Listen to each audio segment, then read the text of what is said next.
You know, the average American probably can't tell you who lives in 1600 Pennsylvania Avenue.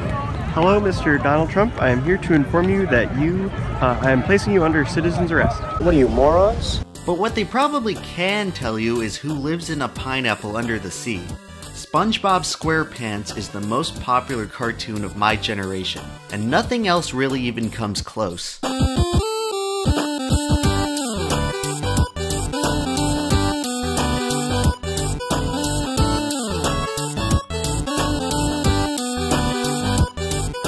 Here's a challenge. Try scrolling through your typical social media feeds and see how long you can go without seeing anything SpongeBob related. There I am, Gary, there I am! You may find that it's pretty difficult because SpongeBob is absolutely everywhere. People post SpongeBob pictures from Tumblr to 4chan and everywhere in between. And even more impressively, almost all of the SpongeBob related references, memes, and reaction images you see are based on the first 3 seasons of the series, a stretch of about 120 episodes that most people would classify as the golden age of SpongeBob. If you look at Nickelodeon's programming schedule today, SpongeBob Squarepants, a 19-year-old cartoon, still receives more airtime than any other show on the network. To put that in perspective, Futurama came out the same year as SpongeBob, and since then, it ran for 4 seasons on Fox until it was cancelled, and then acquired by Cartoon Network where it aired as reruns on Adult Swim for 3 years. Then, starting in 2006, the series released 4 direct-to-DVD movies until 2010, when Comedy Central aired the series for 2 more seasons until it got cancelled for the final time in 2013. That is until 2014 when Futurama returned to Fox for a one-time crossover episode with The Simpsons. And since that point, the series has continued to air as reruns on Comedy Central and now Sci-Fi. And during that whole journey, over all that time, SpongeBob has been continually broadcast on Nickelodeon.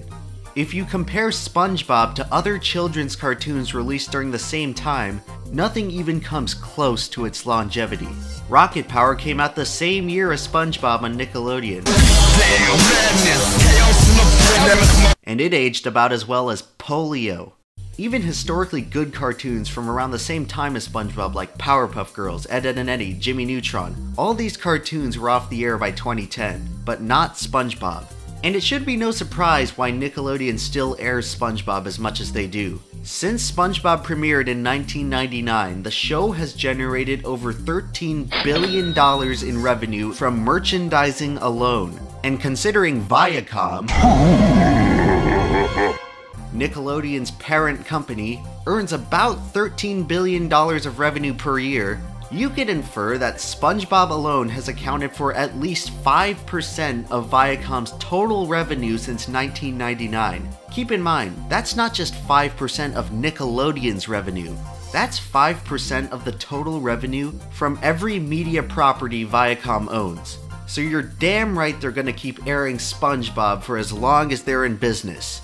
SpongeBob just keeps going, and for as long as I can remember, SpongeBob has always been popular. Everyone watched SpongeBob when I was growing up in elementary school, and as everyone got older and past the age when most people grow out of watching cartoons, SpongeBob always seemed to stick around. You were never too old to make a SpongeBob joke. Even during SpongeBob's later seasons, it never really grew stale for me because I transitioned to watching YouTube poops of old SpongeBob episodes. Listen, SpongeBob, fuck you! The first video in the history of my channel to reach 1,000 views was a SpongeBob YouTube poop. You could argue that the first 3.5 years of this YouTube channel were built almost entirely from the popularity of me remixing episodes of SpongeBob. Even today, new SpongeBob YouTube poops continue to garner hundreds of thousands of views, and extending beyond YTP, SpongeBob has become almost synonymous with meme culture on the internet today. From vines to reaction images to portrayed by SpongeBob, SpongeBob is, by far, the most popular cartoon character of this millennium. He has reached a status on par with the likes of Mickey Mouse, Bugs Bunny, and Homer Simpson. But by many measures, SpongeBob is a more relevant character than any of them. Characters like Mickey Mouse are superficially popular due to branding and marketing, Kids today are certainly not watching Mickey Mouse cartoons or sharing Mickey Mouse memes, and the character has almost completely receded into the role of a corporate mascot. Principal Skinner, the happiest place on Earth is a registered Disneyland copyright. No. And it's heading for a great big lawsuit. You made a big mistake, Skinner. Well, so did you. You got an ex-Green Beret mad. I spent the next 3 years in a POW camp. Characters like Homer Simpson are certainly iconic, however they exist more as relics of a bygone era. Unlike Mickey Mouse, The Simpsons grew organically in popularity and became one of the most essential cultural elements of the 1990s. Quality schmality. If I had a TV show, I'd run that sucker into the ground. But it's 2018 now, and The Simpsons is not exactly the most cutting-edge programming anymore. Homer's legacy has already been decided, and the character has nothing new to bring to the table. SpongeBob not only rose to fame organically, but it continues to grow and evolve within our culture 19 years later. Don't miss Nick's newest Nicktoon. It's a never-before-seen sneak peek of Spongebob Squarepants, right after the Kids' Choice Awards, tonight on the best... Now when you think of the new millennium, you think of an event so gigantic that it changes the course of history. You think of a dawning of a new era. Here's to another lousy millennium.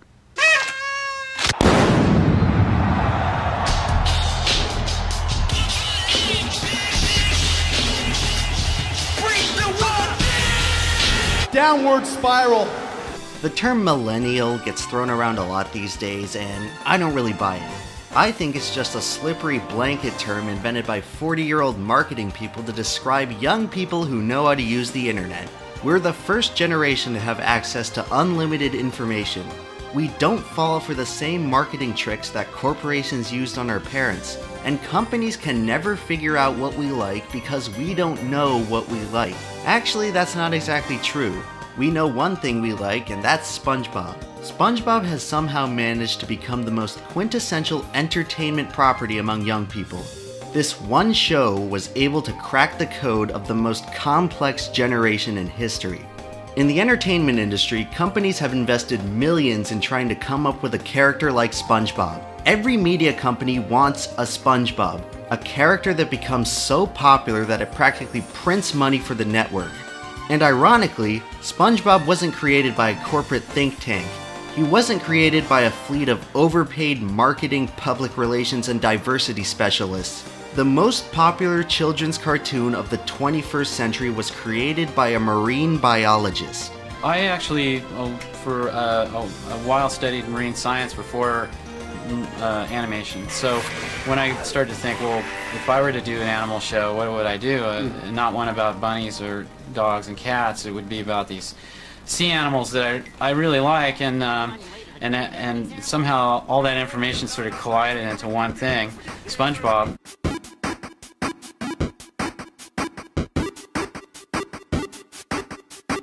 But have you ever wondered why SpongeBob is so popular? You're probably thinking it's the humor. Practically every reference to SpongeBob today exists within the context of comedy.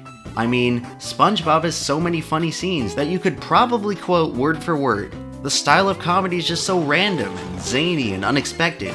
So is SpongeBob's humor really that much better than every other show? Well, no, not really actually. Plenty of cartoons have a similar style of pacing and comedy, and they aren't nearly as popular. Maybe you could argue that SpongeBob invented this style, and similar cartoons aren't as popular because the audience sees them as discount knockoffs.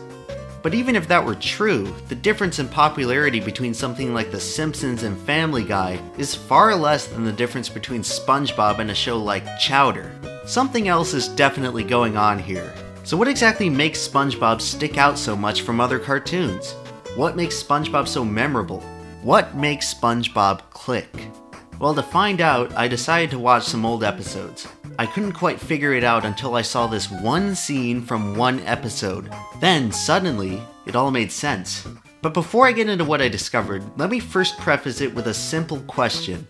Who is the most important character in SpongeBob? Now, you're probably looking at that and thinking, no shrimp, barnacle head. It's the character whose name is the title of the show.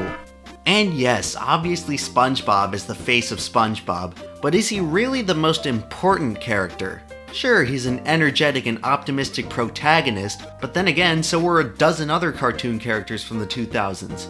SpongeBob alone wasn't enough to carry a show to transcendent popularity, so who was? Maybe you're thinking it's Patrick, and his hilariously idiotic quotes and moments. You got it set to M for Minnie, when it should be set to W for Wumbo. But once again, the dim-witted best friend character has showed up in a ton of other cartoons before and after SpongeBob, so Patrick is nothing special. Maybe you're thinking Mr. Krabs is the most important character, and how his ruthless penny-pinching greed is a brilliant commentary on how massive corporations are suffocating American society. The gentle laborer shall no longer suffer from the noxious greed of Mr. Krabs. We will dismantle oppression board by board. We'll saw the foundation of big business in half. We will send the hammer of the people's will crashing through the windows of Mr. Krabs' house of servitude. But to be fair, you have to have a very high IQ to understand the deep anti-capitalistic themes of Spongebob Squarepants. So Mr. Krabs probably isn't the character that gives the show the widest appeal. No, the most important character of SpongeBob isn't Mr. Krabs, Patrick, or even SpongeBob. The character that single-handedly makes SpongeBob work is Squidward Q Tentacles. And it might not be obvious why. But when I watched this one very simple scene from the episode Dying for Pie, all of the pieces of the puzzle suddenly came together. This short, basic clip with no dialogue represents precisely why SpongeBob is such a popular show.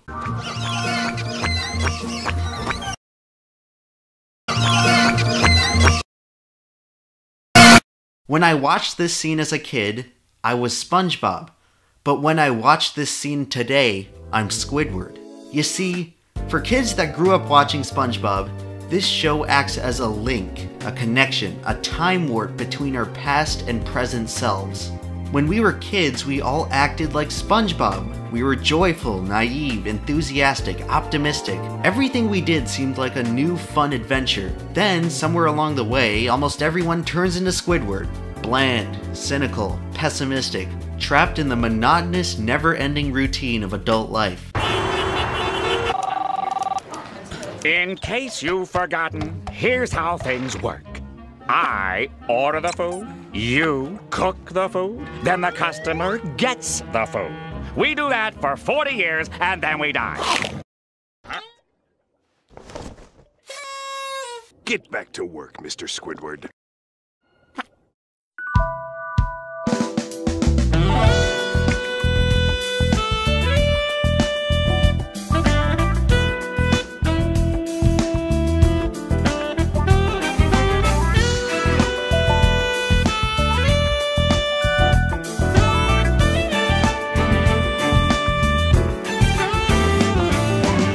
SpongeBob and Squidward represent a balanced dichotomy between the innocence of childhood and the cynicism of adulthood. Just think about Squidward's life in the show. It sure sucks, doesn't it? He works a minimum wage job as a cashier. He tries to find happiness in his only true passion of art and music, maintaining a sliver of hope that one day he can quit his job at the Krusty Krab to become a commercially successful artist. But his lack of talent can only produce works that are mediocre at best. Society rejects his efforts. He's told time and time again that his passion projects are no good, leaving him doomed to toil in a dead-end career of fast food service. He believes he's better than everyone else, yet there he is, stuck in the same pen as the rest of the simpletons. He has abandoned his dreams. He knows he's not good enough. Life has defeated him, leaving him to stew in bitter contempt at how society has dealt him an unfair hand. Now tell me, does that description not represent almost every young adult of this generation? But a visit to the Krusty Krab makes everyone happy. And what could be better than serving up smiles? Being dead. It seems like most of us wish we could go back to being like SpongeBob. But do we really? If you strip away the bright colors, the wacky underwater setting, and all the weird anthropomorphic fish people, SpongeBob's life is just as depressing as Squidward's. He works the same dead-end job at the same fast food restaurant. He too has a passionate hobby that gets rejected by society. No one respects him. He's not tough, he's not strong, he's not cool. He can't pass his driver's license test no matter how many times he tries. SpongeBob's life is just as depressing as anybody else's. And yet, through all of that, he keeps his chin up and keeps on trying. SpongeBob is the anti-Squidward, and Squidward is the anti-SpongeBob. And their conflict is the essential thematic clash of not just the show, but the lives of the audience watching the show. Some of the best and most memorable SpongeBob episodes of all time are the ones where SpongeBob and Squidward are involved in the same adventure. Let's look at Idiot Box, where SpongeBob is able to derive more entertainment from a cardboard box than Squidward can from the television that accompanies it. Eventually, Squidward unlocks the same enjoyment by learning to use his imagination. If you look at the plots of many SpongeBob episodes involving SpongeBob and Squidward, you'll start to notice a pattern. Squidward and SpongeBob have to do some common task. Squidward's cynicism clashes with SpongeBob's enthusiasm until ultimately, SpongeBob's childlike optimism wins out, and Squidward gets to experience a rare moment of genuine happiness, only for his misery to quickly reset for future episodes. But what about when the opposite happens? When SpongeBob experiences a rare moment of sadness? Well, that happens in one of the most classic and popular episodes of all time, Pizza Delivery. It starts off as a typical SpongeBob and Squidward episode, with SpongeBob's optimistic spirit overcoming adversity and dragging Squidward along a marathon delivery route. For the whole journey, Squidward wants to quit. He doubts SpongeBob time and time again and even tries to sabotage the delivery at one point. And yet, despite all of this, SpongeBob's antiquated survival guide manages to miraculously bring them to their destination. And then, after all that effort, this piece of fat f***ing slams the door in SpongeBob's face. This goddamn barnacle head is the most despicable villain in the history of fictional characters. A character so hated that they never ever brought him back. This guy should serve as a permanent reminder that you should never act this way to anyone who works in food service. Their lives are bad enough. But anyway, this barnacle head gives SpongeBob such a brutal dose of reality that it completely shatters his naive, optimistic bubble. And we get a rare moment where SpongeBob is genuinely dejected. This prompts one of the most memorable scenes in the whole series when Squidward puts his cynicism aside and sticks up for his friend. It's a truly gratifying and heartwarming moment, and it really makes you wonder about the true depth of Squidward's character. Once again, if you really pay attention to some of these SpongeBob episodes, you'll start to notice that Squidward often learns a lesson or changes his attitude. In many cases, Squidward is as much of a protagonist as SpongeBob. This idea gets fully realized in Band Geeks, an episode that many fans regard as the greatest SpongeBob episode ever. This is an episode that hands Squidward the reins. He finally gets an opportunity to follow his dream and make it big as a successful artist. And just like every other one of his attempts at chasing his aspirations, it begins to look like a complete failure. But then, just when all hope seems lost, SpongeBob helps the entire town band together and they deliver the best musical performance in the history of the Bubble Bowl. And in the end, Squidward is hoisted into the air, triumphant at last, finally achieving his dream of becoming a successful artist. I don't care how long the series lasts or whatever the final episode is, because this moment right here is the true spiritual series finale of SpongeBob SquarePants. And in my humble opinion, it's the most iconic moment in the history of the series. But why should we care about any of this? SpongeBob isn't real. Bikini Bottom isn't real. Nothing about SpongeBob is real. And at the end of the day, SpongeBob is just a series of colorful images strung together for 11 minutes a pop. A TV show that hasn't even been good since 2004. But that's the thing though. Why did SpongeBob stop being good? Why do all of the show's most memorable moments seem to only come from those vaunted first 3 seasons? For most fans, everything else has been simply mediocre. Numerous essays have been produced attempting to explain SpongeBob's decline in quality from Season 4 onward, citing reasons from creator Steven Hillenburg's departure to production changes to creative burnout. All of these explanations seem to have one thing in common. They all have a shared sense that new SpongeBob is missing something. And for me, that thing is the essential dichotomy between SpongeBob and Squidward. In the early seasons, SpongeBob was an adult with childlike qualities. However, if you pay attention to his characterization in later seasons, he's basically just a child. Squidward hasn't changed that much, but it doesn't matter, because simply changing SpongeBob was enough to throw their entire character dynamic out of whack. SpongeBob and Squidward used to be foils. They were both just a couple of dudes in the same crappy situation, but their outlook of that situation is what made them distinct. The comedy and fun of SpongeBob came from how SpongeBob and Squidward saw the world differently. And when you take SpongeBob and turn him into a brainless child who cries over McDonald's toys, you completely destroy this balance. You no longer have a dichotomy of perspectives towards adult life. All you have at this point is Squidward basically babysitting kid SpongeBob for 11 minutes. Rather than having SpongeBob act as a foil for Squidward, you make SpongeBob antagonize Squidward through obnoxious antics. This kind of stuff may have worked for Bugs Bunny and Elmer Fudd, but it's just not the kind of stuff that made us love SpongeBob. And yeah, obviously there's more to SpongeBob than just SpongeBob and Squidward, but the same theme applies to basically everything that's wrong with the later seasons of the show. SpongeBob started off as something truly unique and special, and in just a few seasons they turned it into just another cartoon for children.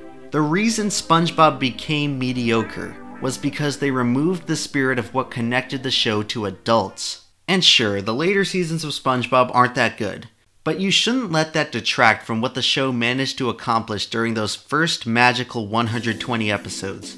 There are millions of people out there who grew up watching SpongeBob and are in their 20s now. People who probably stopped watching cartoons over a decade ago, but still get a kick out of SpongeBob references. SpongeBob managed to define an entire generation, and there are very few other television shows that can make that claim. I don't think there's a single other show that truly captures the essence of whatever a millennial is. A generation who has been raised with dreams of grandeur only to fall into a wasteland of mediocrity. A collection of young adults who desperately want to believe that they're unique, that they're talented, that they matter, despite finding themselves wasting away in a dead-end job lining the pockets of some rich a-hole. The sad reality is that most of the people my age are a generation of Squidwards. People who feel like they deserve better. People who feel like society has inhibited them from fulfilling their true potential. People who have grown cynical and jaded and depressed because they believe that the world has screwed them. But I don't see why it has to be that way. I don't see why people can't try to be more like SpongeBob. I think when we grow up, a lot of us are so desperate to act older and be mature and cool and edgy, but I think somewhere along the way, a lot of us lose sight of something important.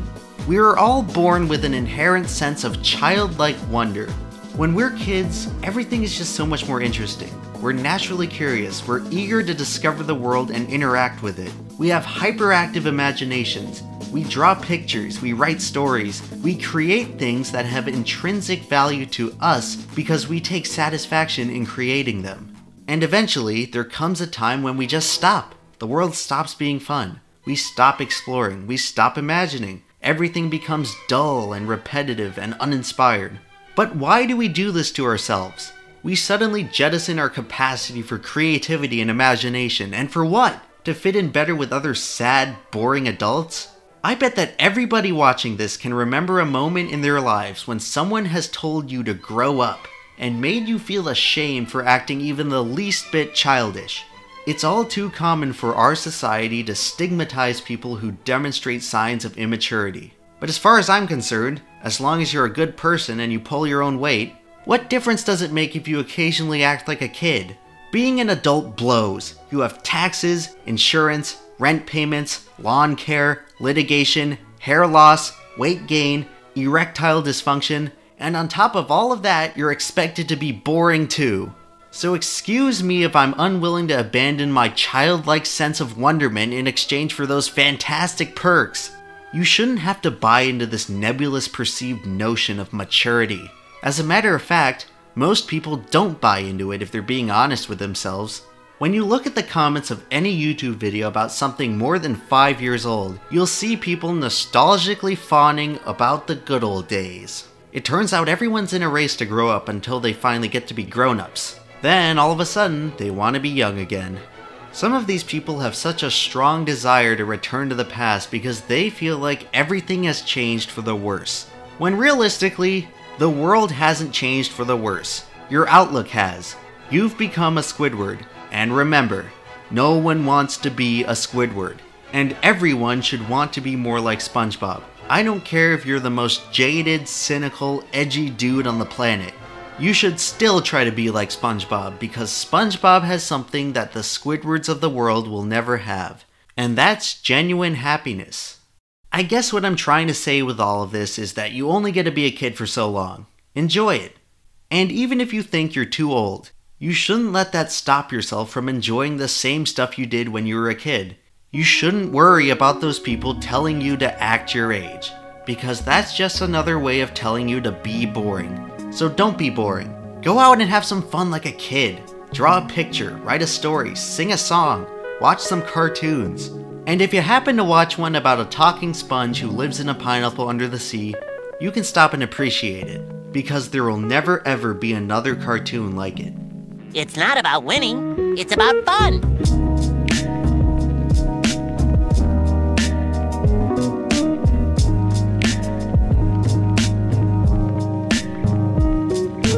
Thank you for your patronage.